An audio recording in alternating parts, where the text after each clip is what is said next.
The man, twice convicted of killing his wife, pleaded for mercy before he was sentenced. Please, have mercy on me. I want to get back to my family. But he wasn't the only one asking for a light sentence. And I promise you that this isn't what my mom would have wanted. And breaking in the last hour, a judge didn't take that advice or that plea for mercy and sentenced Bob Ward to 30 years in prison.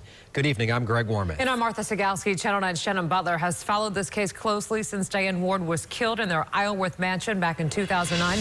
She joins us live at the courthouse right now. And Shannon, Ward's daughter said he has suffered enough. Yeah, she really pled to the judge saying, do what the family wants. And what the family wanted was for Bob Ward to come home. She said even her mother would not like to see him go to jail. Today, Bob Ward also pleading to the judge, telling her that he was a good person. But prosecutors said today that there are two sides to Bob Ward, the one we saw in court today and a killer. And it seems that judge agreed. Begging you to please have mercy and let us spend whatever time he may have left together. It was an emotional plea from Bob Ward's daughter not to send her father back to prison for a second time. And I promise you that this isn't what my mom would have wanted.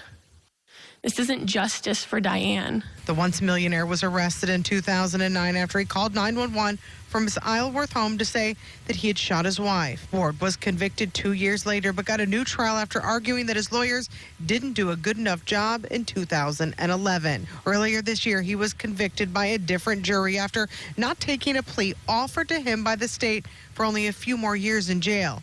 He has already served 6, and today, Bob Ward told the judge that that was a bad call, but now asked that she have mercy on him. Please make this right for me, please. I mean, I'm a good person. I didn't do this. The defense argued that Ward was a sick man and could not get the care he needed in prison and asked that he be released with time served. The prosecutor argued that being 70 years old was not a reason to set him free.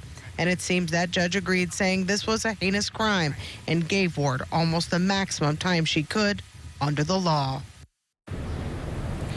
Now, just after that second conviction, cleaning out an Atlanta house, they found what they say was a suicide note from Diane Ward. They said that proves that this was not something that her father did. This was showing that her mother was unstable. Nobody knows when that note was written, but prosecutors pointed out it wasn't the day of her death, so had nothing to do with this case here. But lawyers told us today they will use that note for the next appeal.